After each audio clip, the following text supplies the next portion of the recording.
Subscribe to Pop Diaries and click on the bell icon for the latest updates. Tell me, Meera, empowered women and an empowered woman of today, man-women relationship. So it's the last question, so think about it. What, according to you, is an empowered woman and the relationship between a man and a woman? What, according to you, should it be? I think empowerment means that you have the right to choose. You have the right to choose what you would like to do.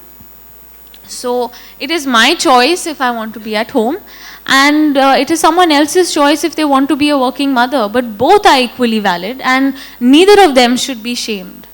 And empowerment means also, it means, I feel, an inner strength. I think you need to have that sense of calm, and you need to have semblance within, so that you can take on the world. Because you need to be, what I feel, you need to have that equilibrium within, so that you can be powerful outside.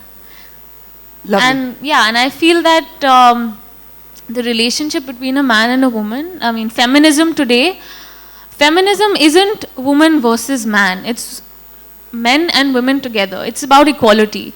And there's this new wave of feminism that's come about, which is about aggression, and it's a lot, I feel it's very destructive, and it's going towards, I mean, I heard of this term called feminazi, which is the female equivalent of male chauvinist. I feel that there should be a harmony between the two sexes. If either of the two tries to take the place of the other, there will be chaos.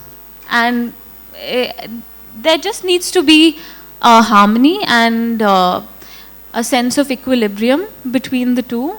A yin and a yang. A yin and a yang. Yes, exactly. excellent. Yeah. Thank you, Meera. I really appreciate you taking this time.